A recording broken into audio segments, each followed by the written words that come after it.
여러분, 오늘 한 해 지나온 것도 다 하나님의 은혜인 것을 믿습니다. 우리는 하나님의 약속을 잊어버려도 올해 주신 말씀, 보라 새 일을 행하리라, 이 말씀을 기억하셔서 한 해 동안 말씀을 이루시고 약속을 지키신 하나님께 감사와 찬양과 영광을 올려드립니다.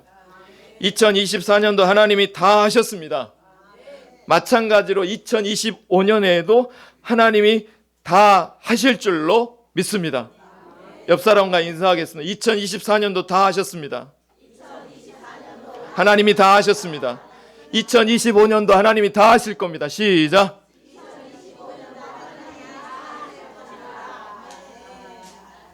아멘, 아멘, 아멘. 오늘 말씀의 가장 큰 키워드 주제는 따라서 해볼 거예요. 남은 자. 지난 대림절 네 번째 주일 때 그때 못 다룬 말씀을 마지막 주에 다루기로 했던 남은 자에 대해 말씀을 오늘 같이 나누도록 하겠습니다. 여러분, 남은 자란 누구이고 오늘 성경에 여러 번 등장합니다. 남은 자, 야곱의 남은 자, 남은 자. 이 남은 자란 누구이며 누가 남은 자로 선택될 수 있을까요? 여기 보세요. 누가 남은 자이고 누가 남은 자로 선택될 수 있을까요? 제가 말씀 보는데 계속해서 제 마음에 계속 끊임없이 왔다 갔다 하는 명제가 무엇이었냐면 남은 자가 남기는 자가 됩니다. 설교 듣는 내내 이 전제를 머리에 깔고 들으세요. 남은 자가 비로소 남기는 자가 됩니다. 남은 자는 성경에서 뭐라고 말하냐? 씨라고 말해요. 거룩한 씨, 그루터기. 이거는 씨를 말하는 상징입니다. 그럼 남긴 자는 무엇이냐? 열매예요, 열매.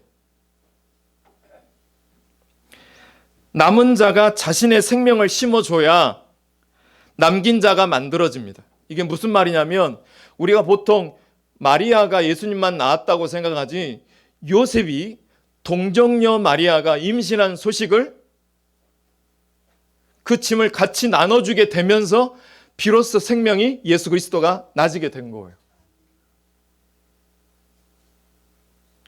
엄마가 우리 승옥이 엄마 마찬가지로 모든 엄마가 자신에게 자기의 생명을 주니까 남기게 되는 거예요. 마찬가지로 남은 자가 비로소 남기는 자가 됩니다. 그래서 이 질문이 우리에게 너무나 중요합니다. 당신은 남은 자입니까? 2025년 맞이하는 마지막 주 2024년 여러분 과연 하나님 앞에 남은 자입니까?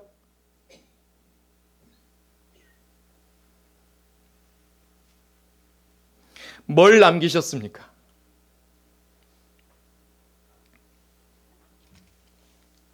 로마서 9장 27절 28절 또 이사야가 이스라엘에 관하여 외치되 이스라엘의 자손들의 수가 비록 바다의 모래 같을지라도 남은 자만 구원을 받으리니 주께서 땅 위에서 그 말씀을 이루고 속히 시행하시리라 하셨느니라. 할렐루야.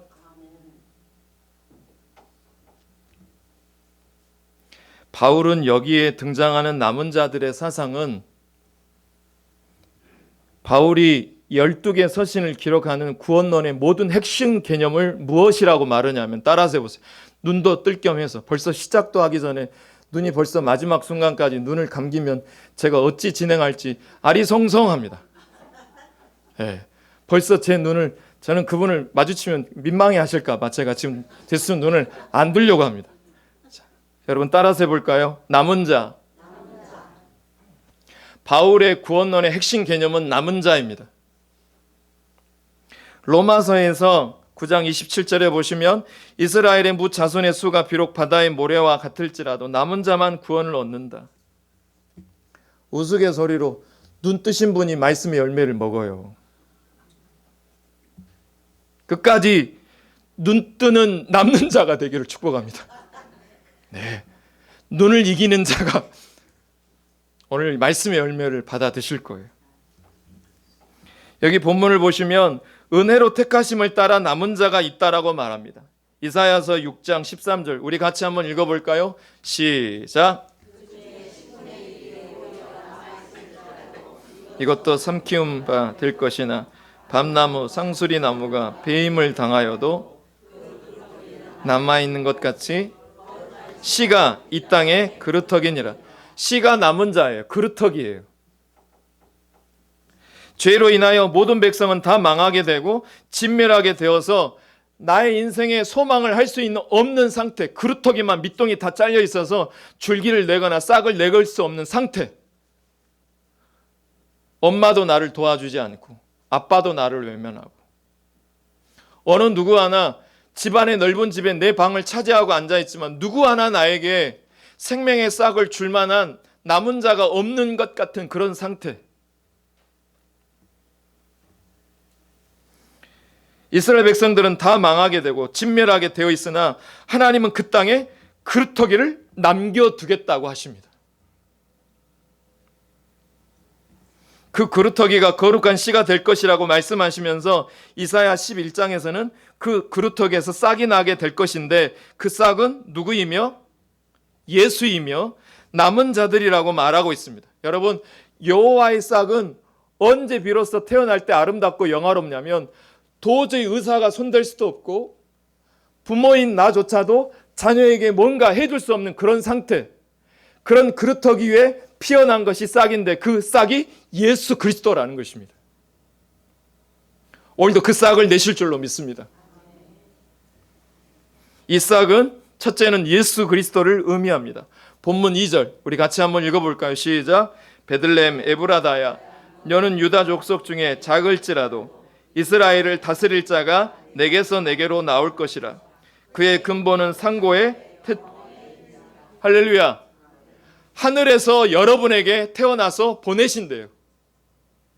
이 예수 그리스도는 초림 예수는 이미 25일 날 오셨지만 우리가 이 시간 나눌 것은 무엇이냐면 나중에는 예수 그리스도가 초림 예수로 이제 오시지 않고 재림 예수로 올 때는 공의의 심판으로 오세요. 즉 다시 말하면 이 세상에 남은 자들이 어디 있는지 사방에 불러 모은대요. 요한계시록이 그거잖아요. 사방으로 남은 자들을 불러 모으겠다. 여기 보세요. 집중하셔야 돼요. 여러분, 이거를 말씀드리는 것은 마지막 제주 말씀은 제가 준비할 때 여러분에게 너무나 중요한 말씀이니까 집중하라고 드리는 제스처니까 이해해 주세요. 마지막 때는 네가 과연 남은 자로서 뭘 남기고 왔냐라고 하나님께서 공의의 심판으로 오신대요. 52주 예배 주일 성수 출석으로 하나님께서는 그걸로 판단하지 않으십니다. 네가 남은 자로서 얼마나 무엇을 남겼냐. 그럼 남은 것을 뭘로 남겨야 될지 잘 들으셔야 돼요. 이사야 11장 1절에 보시면 우리 같이 한번 읽어볼까요? 시작.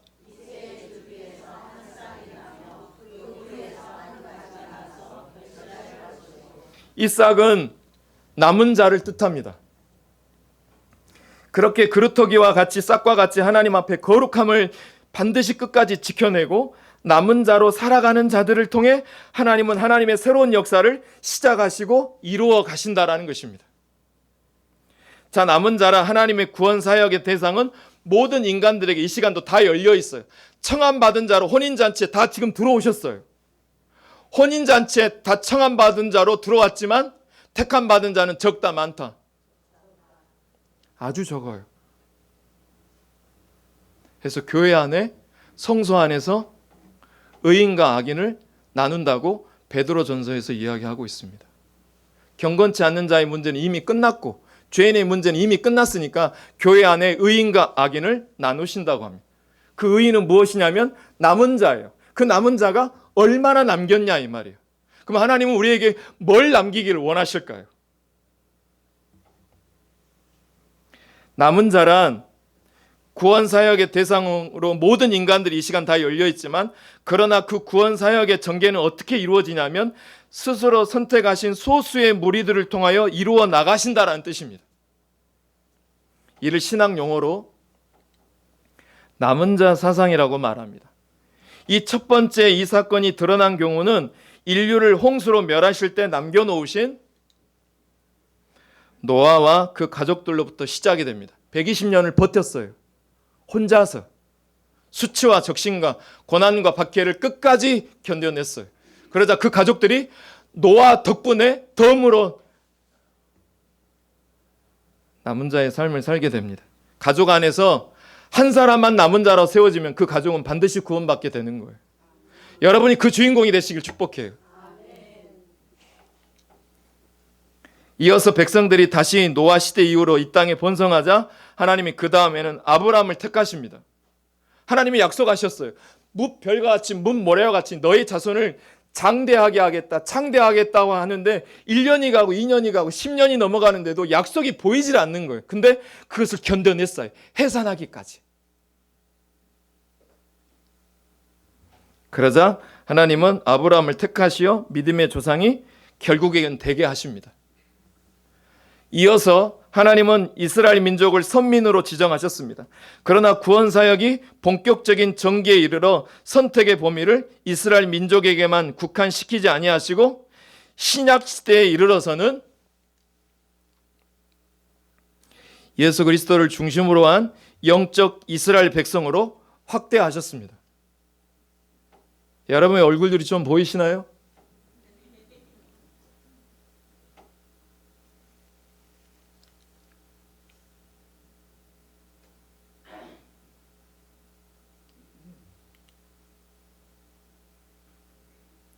결국 남은 자들이란 구원사역의 끈을 이어가는 시대의 고리들입니다. 이분들은 이 시대에 하나님의 구원사역, 남기는 자들을 만들으라고 남은 자들로 불러 세우신 하나님의 구원사역의 사슬과 고리들이라는 거예요. 하나님의 구원사역을 완성시키며 하늘나라에 가서는 하나님의 아들들로서 기업을 유업으로 얻을 자들을 의미합니다. 할렐루야! 이 말씀에 우리가 모두 다 해당되기를 축복하는데요. 같이 한번 내 말씀이 되기를 말하는 마음으로 선포하겠습니다. 시작!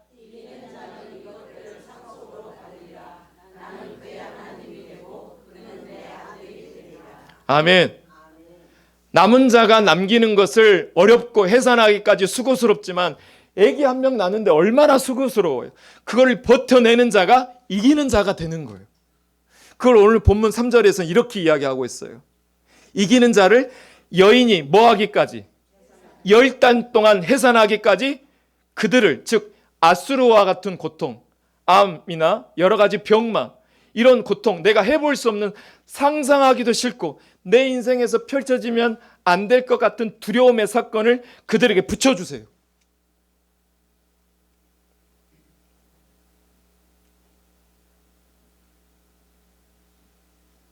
거기에서 이겨내는 자가 남은 자가 됩니다.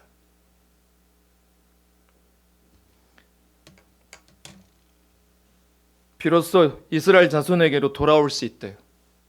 사랑하는 성도 여러분, 우리는 반드시 남겨야 될 줄로 믿습니다. 영적 재생산을 남긴 자들이 되어야 돼요. 그런 면에서 제가 연말만 되면 한 2kg씩 정도는 빠집니다. 청지기를 임명하고 세우는 일들에 굉장히 노심초사하거든요.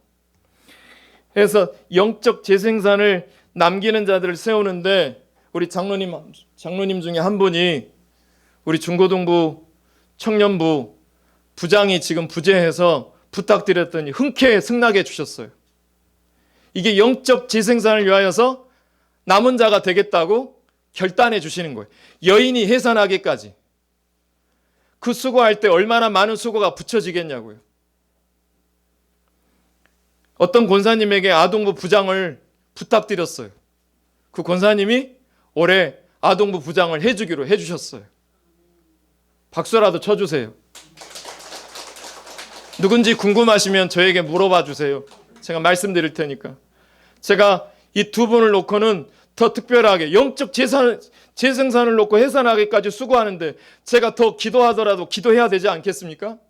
힘을 써야지 아기를 낳을 수 있으니 제가 힘을 보태드려야 되죠.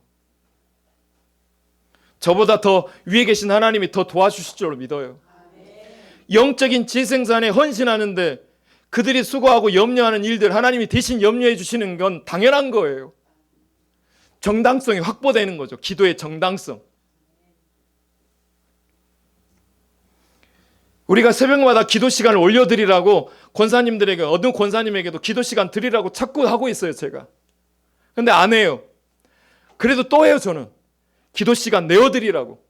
그 기도 신앙을 남겨야지 3, 4대가 권사님의 기도를 통하여서 자녀가 남기는 자가 된다고. 그래도 안 해도 저는 계속 할 거예요. 할까요 말까요? 해야 됩니다. 그분이 영적 재생산을 해내야 되니까. 욕먹어도 하려고요. 제가. 저는 장수할 겁니다. 하도 욕먹어서. 또 목사님이 또 전화했네. 기도하라고. 근데 안 받아버리시더라고요. 그럼 전 또 합니다. 왜냐면 그분이 남기는 자가 되어야 되니까. 두고 보세요.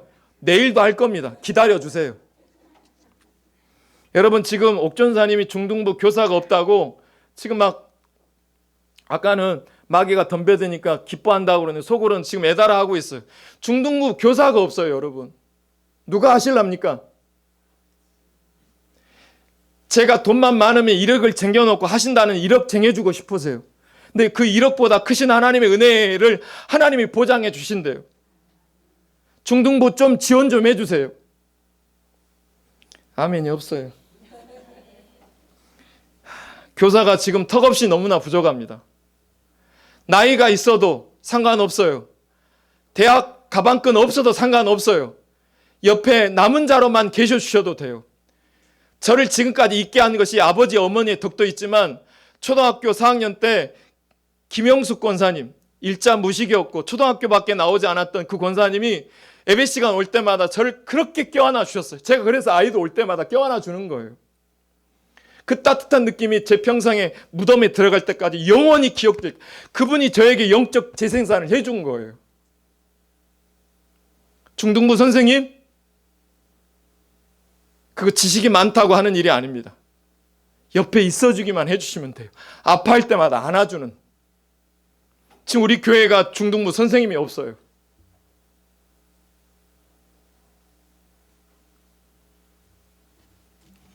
그래서 이 질문이 우리 교회 안에 너무나 중요합니다. 우리 성도님들은 친구가 우리 교회 안에 있으십니까? 10년, 20년, 30년 우리가 함께 했단 말이에요. 과연 여러분의 영적 친구가 우리 안에, 우리 교회 안에 있으십니까? 목자 양육할 때 이 질문을 드렸어요. 어떤 목자분은 우시더라고요. 서대문교회 이상황 목사님이 성도들에게 설교 중에 이렇게 물으신 것을 저도 그대로 한번 묻습니다. 같이 밥을 먹는 친구, 당번일 때마다 교회 청소하는 친구, 함께 김밥 봉사하는 친구 말고 영혼의 친구가 교회 안에 있으십니까? 내 영혼의 속사정을 같이 내어놓을 수 있는 친구, 나의 흉과 허물을 정직하게 오픈할 수 있는 친구, 무엇보다도 내 역할의 마스크를 벗고 내 자신으로 있을 수 있는 그런 친구가 우리 교회 안에 여러분 옆에 있으십니까? 한 성도에게 영적 친구가 되어주라는 목사님의 부탁을 받았어요. 그렇게 시작된 한 양육자의 간증문을 소개합니다. 양육을 받으러 가는데 목자들이나 그분들도 안 받으려고 해요. 힘들다고. 목자 양육, 이제 내가 머리가 커지고 나이가 들어서 못 듣겠대요.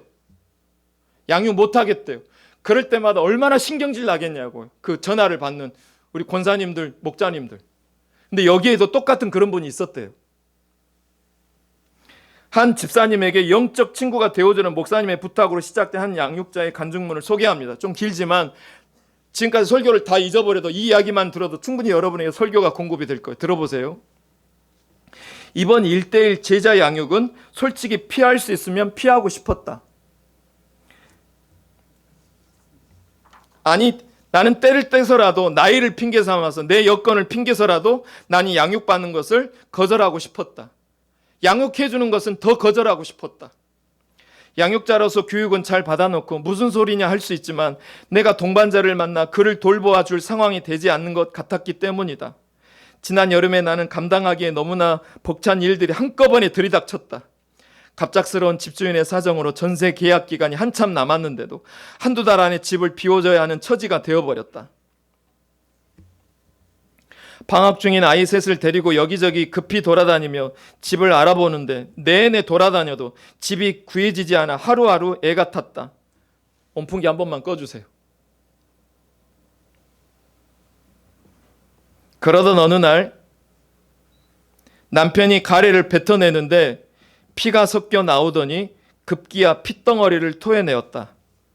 큰 병원으로 검사를 받으러 가서 CT를 찍어보니 폐에 혹이 있는 것 같다며 약을 써보고 차도가 없으면 폐암이 의심되니 조직 검사를 하자고 하는 것이다. 청천벽력 같은 일이었다. 이 와중에 세 아이 중 막내가 급격한 호르몬의 이상으로 MRI 검사까지 받으며 기약 없는 호르몬 치료가 시작되었다. 암담했다. 그게 다가 아니었다.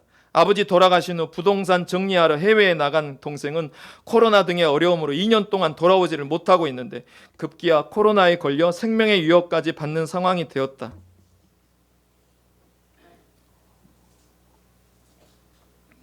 전화기 너머로 곧 죽어갈 것 같은 동생의 목소리를 들으니 마음이 물처럼 쏟아져 내리는 것 같았다. 이쯤 되니 몸은 말할 것도 없고 영혼도 마음도 탈탈 털린 것 같은데 동반자 반에서 누구를 돌보며 좋겠다라는 목사님의 전화를 받으니 정말 신경질 났다. 목사님은 내 사정을 과연 알고나 있을까? 알고나 있으면서 이 부탁을 하는 것일까? 얼마나 신경질이 나던지 울며 투정하듯 하소연하며 전화를 끊고 한참을 울었는데 하나님께서 내게 아주 조용하고 부드럽게 물으시는 것 같았다. 나도 네 사정을 다 알고 있다. 그럼에도 불구하고 네가 내 한 영혼을 너무나 사랑하여서 하는 이 일에 네가 동참해 줄 수 있겠니? 상황은 너무 힘들었지만 노라고 말하기 싫었다. 그리고 하나님께 협박 아닌 협박을 했다. 하나님, 이거 하나님이 시작하신 거잖아요. 이거 하나님이 하라고 해서 하는 거니까 하나님이 책임지셔야 돼요. 정말 만남의 시작부터 하나님이 책임지시는 것 같았다. 첫 만남인데도 마치 오래전부터 알고 지낸 사이처럼 서로의 마음을 열고 각자의 상처와 깊은 이야기를 쏟아내며 앞으로의 만남에 대한 소망을 가지게 되었다. 남의 이야기는 들어줄 여백이 없다고 생각한 내게 하나님은 귀 기울여주는 마음과 기도해주고 싶은 마음을 끊임없이 넣어주셨다. 내 동반자는 기도에 응답하시지 않는 하나님에게 원망과 불평을 쌓아갔다. 그런데 조금씩 공부가 진행되면서 하나님에 대한 오해가 알므로 교정되었고 그는 마침내 예수 그리스도를 생명의 구주로 영접하는 데까지 이르게 되었다. 내 동반자 진정한 하나님과의 교제의 포문이 열리는 순간이었다. 모임을 마치고 돌아오는 차 안에서 너무나 많은 눈물이 왈칵 쏟아졌다. 한 영혼을 사랑하셔서 이토록 신실하게 우리의 구원으로 이끄신 하나님의 사랑과 일하심에 이루 말할 수 없는 벅찬 기쁨과 감사의 눈물이 흘러나왔다. 그리고 기도가 터져 나왔다. 하나님, 제가 뭐라고 이런 귀한 일에 저를 초대해 주셨어요? 제가 뭐라고 한 영혼을 예수님 만나는 일에 이토록 영광스러운 자리에 저를 불러주셨습니까? 이 일에 저를 동참시켜 주셔서 감사합니다. 나의 일상, 나의 문제들은 여전히 하나도 해결된 것이 하나도 없었지만 지금 내 안에는 알 수 없는 생명력과 만족함으로 충만합니다. 이날을 기점으로 나는 더 이상 내 문제에 눌려있지 않게 되었다. 말로 표현할 수 없는 이 생명력과 만족감이 모든 상황을 뛰어넘으시는 하나님의 능력을 더욱 바라보게 하는 새 일이 되었다.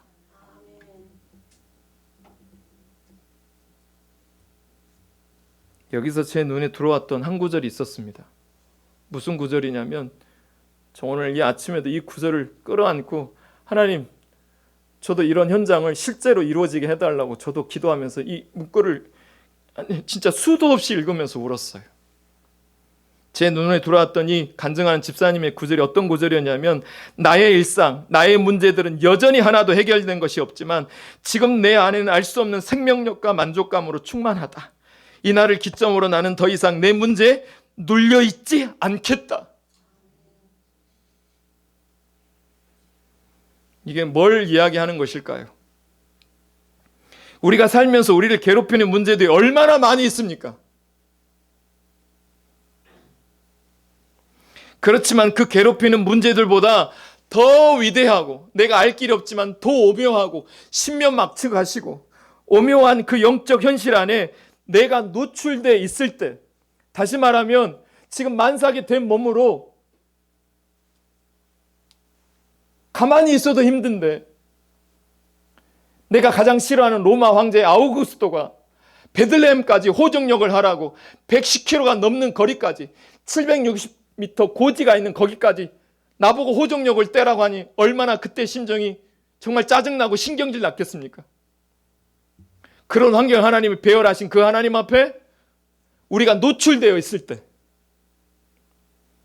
내 뜻대로 되는 게 하나도 없어요. 목회하다가 보면 여러분의 인생에도 자녀에도 내 뜻대로 자녀들이 움직여지질 않아요. 그런 상황에 노출되어 있을 때 놀랍게도 거기에서 놀라운 생명의 힘이 일어나는 것을 이 집사님이 보게 될 때 이때까지 나를 괴롭혔던 그것은 사실은 하나도 별게 아니었구나 라는 것을 알게 되었기 때문입니다. 이분은 남은 자이고 남긴 자인 것입니다. 우리 같이 한번 읽어볼까요? 시작.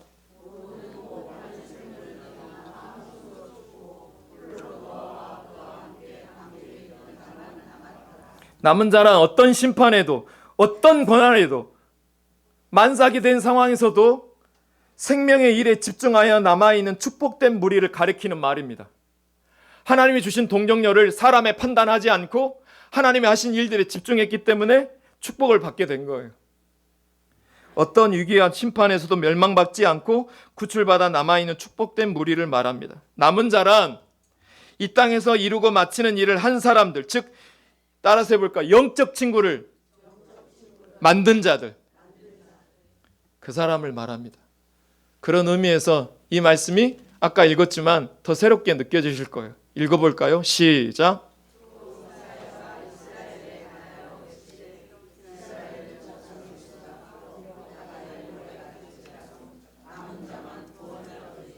주께서 땅에서 필하시고 끝내시리라. 여기서 필하다라고 하는 말은 헬라어로 순텔레오인데 완성하다, 성취하다. 그 다음에 끝내시리라 이 단어는 순템노인데 단축하다, 잘라내다. 이거를 한 문장으로 만들면 이런 말이에요. 하나님께서 당신이 계획하신 것은 신속히 성취하신다. 무슨 말이냐? 이 일에 택함받은 사람들이 시대별로 남은 자들이 있다라는 거예요. 저는 여러분과 제가 이 시대별로 남긴 자인 것을 기억하시기를 축복해요. 드디어 이 말씀이 등장합니다. 마태복음 22장 14절. 청함받은 자는 많지만 택함받은 자는 적습니다. 남은 자의 특징을 나타내는 말입니다. 주님을 증거하지 않는 신앙생활, 영적 재생산이 우리 교회 안에서 이루어지지 않는 사람,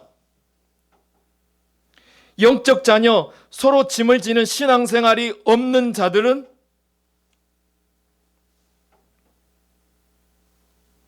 이 말씀이 너무 소중해요. 너희가 짐을 서로 지라. 요셉이 마리아의 짐을 지었고 마리아가 요셉의 짐을 지어서 서로의 짐을 졌기 때문에 아기 예수가 태어난 거예요. 믿으십니까? 자신의 유익을 위한 도움만을 도구로 사용하려는 신앙이 되어 택함 받기는 그 사람은 어렵다라는 거예요. 우리 교회 안에 계속 잘 지내다가 어떤 문제로 틀어져요. 그게 대부분 이해타산이에요. 이런 경우는 영적 재생산이 일어나지 않습니다. 이 남은 자의 특징은, 예수님을 증거하는 자의 특징은 영적 전투를 한다라는 것입니다. 마귀는 자신만의 일을 위주로 하는 사람들은 두려워하지 않습니다. 이미 자신의 유혹에 들어와 있기 때문에 그렇습니다. 그러나 예수님을 증거하는 자, 남기려고 하는 자는 마귀가 두려워합니다. 그래서 여러 방면으로 공격합니다. 병마로, 질병으로, 자녀의 문제로, 남편의 문제로 끊임없이 공격합니다. 그래서 여러분, 마귀가 공격해오는 문제가 올 때마다 우리는 어떻게 아셔야 되냐면 따라서 해볼까요? 나는 자부심 있는 자다. 자부심을 가지십시오. 오늘날 남은 자의 자세는 환경을 이기고 세상을 이기는 자세를 지녀야 합니다. 자, 그렇다면 누가 남은 자로 선택될까요? 우상에게 무릎을 꿇지 않는 자가 남은 자로 선택을 받을 수 있습니다. 3절 말씀. 그러므로 여인이 해산하기까지 그들을 붙여두시겠고, 이게 무슨 말이냐? 아스루, 내가 상상할 수도 없는 고통을 주는 대상, 오지 않았으면 하는 두려움의 대상, 그들을 내가 너희에게 붙여주겠다라는 거예요. 병마로, 질병으로 심장이 쫄깃쫄깃해서 못 견디겠어요. 결과가 빨리 나와야 되겠는데 뭐 삶의 문제가 매듭이 풀려지지 않는 거예요. 그런 상황 하나님이 붙여두신대요. 해산하기까지 이 일들에 붙여주신대요. 남은 자로 돌아오게 하기 위하여서. 7절 8절 끊임없이 하나님이 야곱의 남은 자, 야곱의 남은 자라고 이야기하고 있습니다. 자, 3절 7절 8절 미가가 말하는 이 남은 자는 어떤 자냐면 견뎌내는 자예요. 아수르의 일을 견뎌낸 야곱의 남은 자들, 병마와 싸워 이기는 자들, 자녀의 문제가 끝도 없이 힘들지만 견뎌내는 자들, 상황이 나를 붙들고 있지만 끝까지 약속, 말씀을 붙들고 다음 세대 일들에 집중하고 남은 자가 되어서 남기는 이 일들에 헌신하고 약속을 붙들고 가는 자들이 이 견뎌내는 자들이라는 것이에요. 말씀을 붙들고 해산하기까지 10달을 동정녀 몸으로 아기 예수를 끌어안고 수치와 모욕을 견뎌낸 마리아. 동정녀 소식에도 버리지 않고 그 아내를 버리지 않고 마리아의 짐을 서로 져주고 그 수치를 같이 껴안은 요셉. 거리가 100km가 넘고 나사렛에서 베들레헴까지 가는 길이 평평한 길이 아니라 오르막길 160m나 되는 나사렛 베들레헴의 길을 만삭의 몸으로 어쩔 수 없이 로마 황제의 호정역으로 갈 때 얼마나 짜증나고 신경질 나지만 위로부터 오는 새벽 이슬 같은 주의 말씀, 주의 별을 보며 걷는 것을 견뎌내는 자, 그 자가 비로소 새벽 이슬과 같이 주의 청년으로 주께 나오게 될 줄로 믿습니다. 이슬은 모두들 잠들어 있는 새벽에 소리 없이 만들어지는 게 새벽 이슬이에요.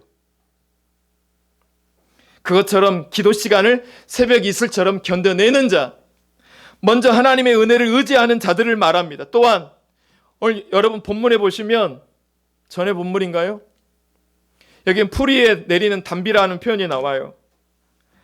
풀 위에 내리는 단비처럼 남은 자의 기도는 다른 사람의 심령을 촉촉이 적셔서 부드러운 옥토로 만들어 많은 열매를 남기는 자, 이런 그리스도의 교제가 우리 2025년도에 우리 교회 안에 풍성하게 맺어지기를 주의 이름으로 축복합니다. 자, 다시 묻습니다. 여러분, 2024년 동안 우리는 영적 친구를 얼마나 남기셨습니까? 엄마는 딸에게 과연 너는 나의 배 아픈 딸이지만 과연 너와 나는 영적 친구인지 그걸 확인할 길이 있으십니까? 내 딸과 내 자녀와 얼마나 영적 친구가 되어주셨습니까?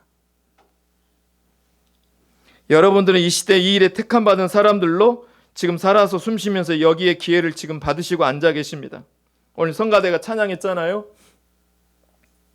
우리의 여정이 마치는 날 저와 여러분은 반드시 생명을 남겨야 될 줄로 믿습니다. 마리아처럼 620m 오르막길을 막달이 돼서 그 몸으로도 하나님이 너 양육해라. 그 집사님에게 남편은 핏덩어리를 토해내고 자녀는 호르몬 치료를 받고 있고 전세에서 빠져나가라는 4가지 문제가 있었지만 그 와중에 목사님께서 순종하래요. 양육자가 되래요. 짜증났어요. 신경질 났지만 노하고 싶지 않았던 집사님의 그 마음이 우리의 남긴 자의 마음으로 이 시간 이식되기를 주의로 축복합니다. 어쩔 수 없이 긴 고통을 시간을 겪어야 하지만 반드시 나올 때는 보라 하나님의 구원을, 보라 하나님의 능력을, 너희는 위에서 싸우시는 주의 손을 보라 하며 찬양하게 될 줄로 믿습니다.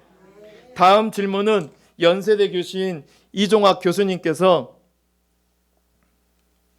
청중들에게 마지막으로 질문했던 내용이 참 인상적이었습니다. 이 질문은 천국과 지옥을 결정하는 중요한 질문이 된다면서 자기 강의를 이 질문으로 마치더라고요. 제가 한번 읽어봐 드릴게요. 너는 사는 동안 기쁨을 발견했느냐? 그리고 그 기쁨은 다른 이에게 기쁨이었는가? 여러분, 사실 이 질문은 죽은 자들을 위한 질문이 아니라 살아있는 우리들을 위한 질문입니다. 여러분들은 여러분들이 생각하는 것 이상으로 참된 의미에 목말라 있습니다. 여러분, 내 인생의 가장 큰 의미, 무엇을 남기시겠습니까? 우리 교회 안에 영적 친구를 남기라고 오늘도 남은 자로 여러분과 저를 부르셨습니다. 기회를 주셨어요. 여러분, 영적 친구를 남기고 남길 수 있는 2025년을 기대하는 저와 여러분 되기를 주의 이름으로 축복합니다. 우리 같이 이 찬양 같이 하겠습니다. 주보에 나와 있습니다. 은혜라는 찬양입니다.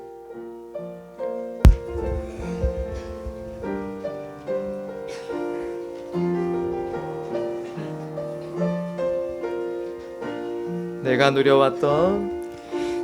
누려왔던 모든 것들이, 내가 지나왔던 모든 시간이, 내가 걸어왔던 모든 순간이 당연한 것 아니라 은혜였소. 아침 해가 뜨고 저녁에 노을, 봄의 꽃향기와 가을의 열매, 변하는 계절의 모든 순간이 당연한 것 아니라 은혜였소. 2절 같이 해요. 내가 이 땅에 태어나 사는 것, 내가 이 땅에 태어나 사는 것, 어린아이 시절과 지금까지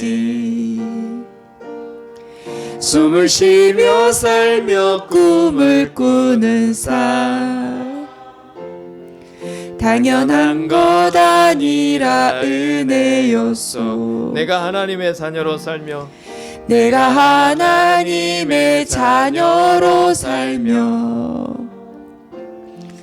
오늘 찬양하고 예배하는 삶, 복음을 전할 수 있는 축복이 당연한 것 아니라 은혜였소. 우리 같이 고백해요. 모든 것이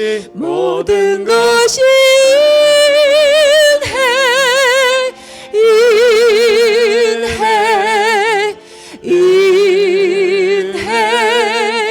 한없는 은혜, 내 삶에 당연한 것 하나도 없었던 것을, 모든 것이 은혜였소.